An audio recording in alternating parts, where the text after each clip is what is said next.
perasaan baik cinta, benci, kesel, marah, itu kan tamu nih. Kalau dalam ilmu tasawuf itu cinta, benci, suka, bahagia, menderita, sedih, itu tamu. Yang namanya tamu itu kan bisa datang, bisa pergi. Itu kalau dalam ilmu tasawuf. Hari ini kita bisa cinta sama seseorang. Beberapa jam bahkan besok kita bisa membenci. Nah, yang namanya tamu tuh bisa datang, bisa pergi. Nah, apalagi ada rasa cinta. Cinta itu nggak bisa dikejar. Cinta itu nggak bisa diusahakan. Cinta itu anugerah. Mahabbah, rasa cinta itu anugerah dari Allah. Itu dijadikan pelajaran. Makanya kalau di dalam rukun iman itu khairihi wa syarrihi minallahi ta'ala. Baik, buruk itu datang dari Allah sebagai ujian. Makanya hidup ini adalah rangkaian makna. Nah, maknanya itu kita mau tarik kemana? Gitu loh. Nah, insya Allah baik. Tapi kalau kita hikmah itu kita balik menjadi yang negatif, ya akan jadi negatif. Terkadang gini, ada sesuatu yang terkandung dalam kejadian-kejadian sehari-hari yang kita lakuin. Rasa cinta gitu. Bisa jadi itu ujian, tapi bisa jadi itu adalah satu anugerah. Gitu. Ujian anugerah, sesuatu yang bikin enak anugerah, yang nggak bikin enak, dua-duanya anugerah. Kalau memang mengambil hikmah di dalamnya. Oh, saya punya rasa cinta ya. Bahkan ketika datangnya itu rasa cinta yang menggebu-gebu, bisa jadi itu cobaan.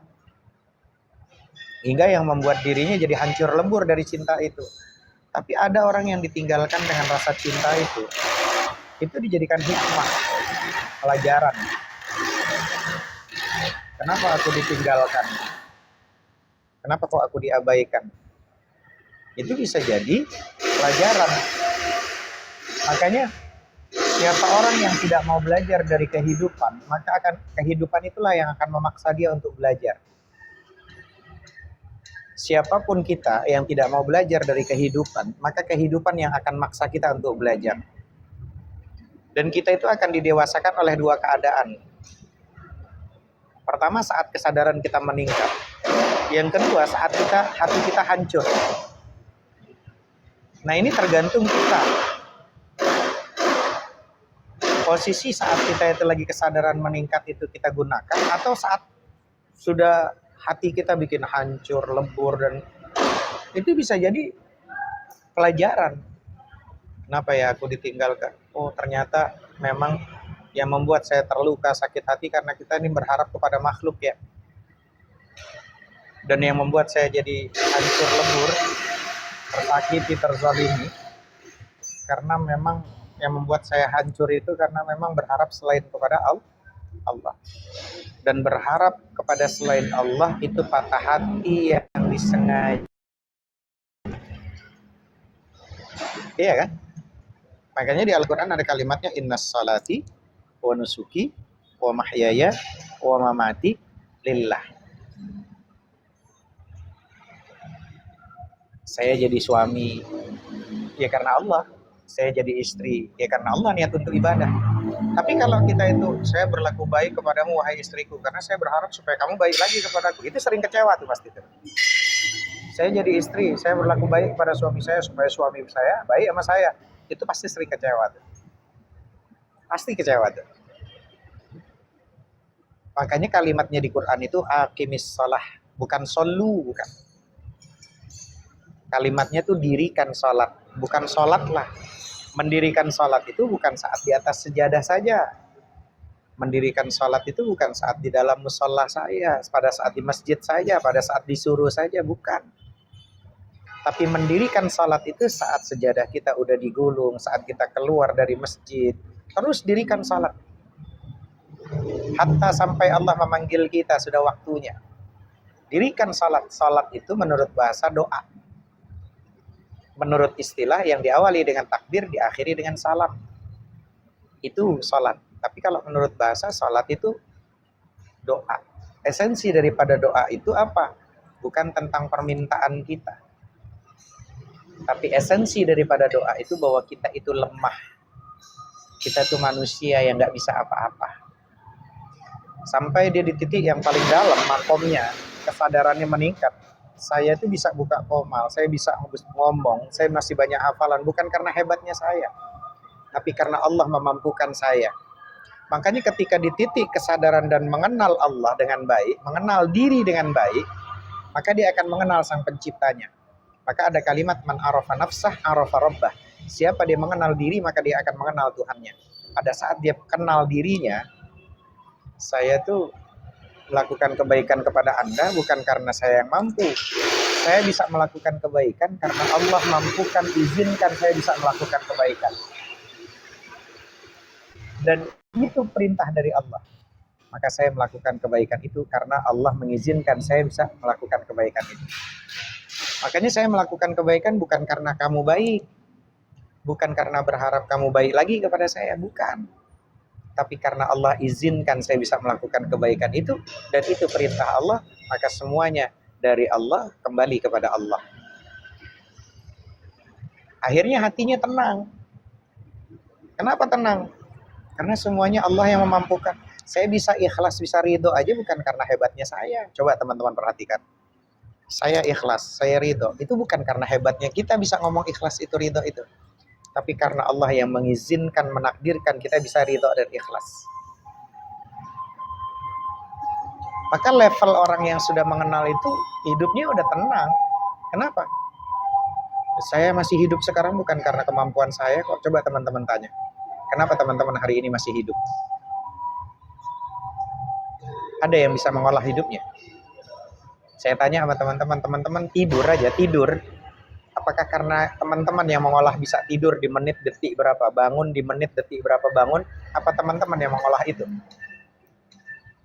Berarti ada sang maha hidup, ada sang maha pengatur di balik itu. Maka kalimat alhamdulillah dan kalimat bersyukur kepada Allah bukan karena memuji sesuatu yang di depan kita. Bunga yang indah, kita lihat, duhai indahnya kau wahai bunga. Sebetulnya bukan bunga itu yang kita bilang indah, tapi hakikat yang paling dalam, kita sedang memuji yang menjadikan bunga itu jadi indahlah yang sebetulnya kita lagi puji. Maka kalimatnya alhamdulillah, segala puji bagi Allah yang kita sudah dihidupkan, ruh masih menempel pada jasad ini, kita bisa ada rasa jatuh cinta sama seseorang, Allah yang turunkan. Bisa benci sama orang, Allah yang turunkan itu. Hingga kita tuh hidup tenang. Kenapa? Karena pasti ada hikmah di balik semuanya, rasa suka dan benci itu. Maka di saat kita punya kesadaran di titik itu, hingga pada akhirnya man arafa nafsah, arafa rabbah. Siapa yang mengenal dirinya, maka dia akan mengenal Tuhannya dengan baik. Karena dia tahu dirinya gak bisa apa-apa. Hatta sampai dia bisa berdoa. Ada santri saya bilang, Ustaz, alhamdulillah saya hari ini ngaji, saya minta doain waktu ya mungkin setahun yang lalu untuk supaya dapat kerjaan. Alhamdulillah dapat kerjaan Ustaz. Oh ya, ya itu karena minta doa sama Ustaz, saya berdoa supaya dapat kerjaan. Udah dapat kerjaan Ustaz, saya pengen punya dapat jodoh nih Ustaz, lagi dekat sama orang. Mudah-mudahan Ustaz jodoh ya. Nikah. Udah datang nikah, ngundang nikah, habis itu doa lagi Ustaz. Doain Ustaz biar cepat punya anak, dapat anak. Besok-besok lagi doa lagi Ustaz, alhamdulillah saya dapat rumah di Bekasi, bikin rumah. Apa yang terjadi teman-teman? Terus bilang, Ustaz, saya mengingatkan kepadanya, anakku, santriku, kamu berkata bahwa segala sesuatu yang kamu dapatkan itu karena hasil doamu. Ya, ada di dalam kitab Hikam, Ibnu Athaillah Al-Iskandari mengatakan apa? Kaifa yakunu talabukallahi kusababan fi ata'ihi sabiq. Apa kata Ibnu Athaillah Al-Iskandari? Bagaimana mungkin permintaanmu? Bagaimana mungkin permintaanmu? Kaifa yakunu talabukallahi kusababan fi ata'ihi sabiq. Bagaimana mungkin permintaanmu yang datangnya kemudian bisa menjadi sebab terjadinya sesuatu yang sudah ditakdirkan di Lauhil Mahfuz Allah. Santri saya ini kan ngaji dulu dari mulai dia makhorijul huruf, juz amma, sampai dia belajar tafsir. Karena offline ya di rumah. Saya masih belum paham Ustaz. perkataan daripada kitab hikam. Bagaimana mungkin permintaanmu yang datangnya kemudian bisa menjadi sebab sesuatu yang sudah dituliskan di Lauhil Mahfuz Allah. Artinya apa? Ya kamu kan berdoa itu kan datangnya sekarang. Terus Allah itu sudah menakdirkan semua rezeki itu dari sana tuh udah tertulis semua. Terus kamu berkata, ini karena doa kamu. Kan muskil. Terus bagaimana maksudnya Ustaz, supaya saya lebih paham lagi? Anakku, santriku, kamu bisa berdoa saja, itu atas izin Allah, atas kehendak kamu. Pelan dia berpikir, lalu dia jawab, ya pasti saya berdoa atas kehendak Allah itu terjadi. Khalas, sudah cukup. Kita bisa dari sekian juta, ribu, miliar, bilion manusia di muka bumi ini bisa mengucap Allah, ya Allah, ya Allah, la ilaha illallah. Belum tentu semua orang itu punya lisan, punya mulut. Detik ini, hari ini bisa mengucap kalimat Allah itu. Belum tentu. Dan itu bisa terjadi karena kehendak Allah. Maka ketika kamu berdoa, maka doa itu juga atas izin Allah. Maka bersyukurlah kepada Allahnya, bukan kepada doanya, bukan kepada ikhtiarnya, bukan kepada fisikmu, bukan kepada ilmumu. Kenapa kita banyak gundah, menderita, susah? Karena kita belum benar-benar la ilaha illallah. Kita belum benar-benar menuhankan dia. Siapa dia? Allah sang pencipta. Kita masih menuhankan akal kita masih menuhankan ikhtiar kita yang terbatas, akal kita yang terbatas, fisik kita yang terbatas. Kita belum benar-benar menuhankan yang tak terbatas. Siapa dia? La ma'budu bihaqqin fil wujud illallah. Tidak ada yang pantas dituju kecuali dia. Gak ada yang pantas dituju, disandarkan kecuali Allah. Maka tujuan kita itu Allah. Punishment-nya itu jannah. Punishment-nya itu surga. Kebahagiaan, ketenangan, kenyamanan. Itu punishment, reward, hadiah. Jadi jangan sampai kita salah. Kita ibadah tujuannya surga, harusnya tujuannya Allah. Ketika tujuannya benar, maka punishment, reward, hadiahnya ketenangan, kedamaian, keselamatan, jannah. Itu reward. Tapi tujuan kita benar nggak kepada Allah? Sang pencipta. Apa yang diturunkan sama sang pencipta? Maka adanya di kitab suci. Maka yang sekarang kita lagi lakukan di komal-komal lintas agama, ada Ustadz Arif, ya, teman-teman semuanya, Api Jabo dan segala macam. Tugas kita hanya menyampaikan kebenaran, nggak ada yang namanya memaksakan. Karena supaya nanti di hadapan sang pencipta, aku sudah menyampaikan. Dan kita tidak boleh memaksakan keimanan. Maka nanti penyesalannya ada di Al-Quran. Kenapa ya aku nggak ngikutin temanku yang ini? Enggak, aku sekarang lagi digodok, lagi digoreng sama malaikat. Nah, padahal kita udah nyampein. Kita, ayah ibu kita, udah nyekolahin kita, kasih pendidikan tinggi, sekolah supaya nggak dibohongin nama ustadz, nggak dibohongin nama pendeta, nggak dibohongin nama romo, nggak dibohongin nama kiai. Apa tujuannya? Supaya belajar menghidupkan panca indera yang Tuhan kasih, penglihatan, pengendusan, pengecap, hati nurani, pendengaran, akal, supaya hidup, supaya dipelajari. Apa yang dipelajari? Tentang kitab suci. Benar nggak nih? Nah, itu tugasnya. Maka di saat kita itu mengerti bahwa hidup ini bukan kita yang mengendalikan. Berapa banyak ulama-ulama dulu yang lebih alim, lebih dahsyat dari kita. Wafat ya wafat saja tuh, tetap hidup berjalan. Maka cara terbaiknya kita itu sedang menanam. Ud'u ila sabili rabbika bil hikmah. Sampaikan dengan hikmah. Kita lagi nanam. Bukan maksa tanaman itu tumbuh lebih cepat, bukan. Tanam aja, bibit ada di mana tanam. Kebaikan tanam. Innallaha la yukhliful mi'ad. Allah enggak pernah ingkar janji. Kalau memang bibitnya duren, tumbuhnya duren. Kalau memang bibitnya itu semangka, pasti tumbuhnya semangka. Kalau kita menanamkan kebaikan, pasti akan tumbuhnya kebaikan. Maka itulah iqraha fiddin. Gak ada paksaan dalam beragama. Qad tabayyana ar-rusydu. Tapi kenapa kok komal-komal muslim selalu membahas tentang Bible? Ya. Kamu kok dalam lintas agama, diskusi, Bang Zuma, Uniriva, Jonathan Nandar, Yusupai dan lain-lain. Kenapa kok sibuk ngurusin? Bukan sibuk, tapi itu rasa cinta kita kepada saudara kita sesama muslim, sesama manusia. Sesama muslim diingatkan, jaga keimanan dengan baik. Sesama manusia diingatkan, ini loh yang baik, yang benar. Masalah kamu punya perspektif pandangan lain, monggo silahkan. Tapi adu argumen itu secara ilmiah. Masuk nggak secara konsep keilmuan? Kalau nggak masuk secara konsep keilmuan, ya, kamu mau nyembah sendal jepit, ban dalam, pelek jadi Tuhan, itu urusan keimanan dia, kita nggak boleh maksa.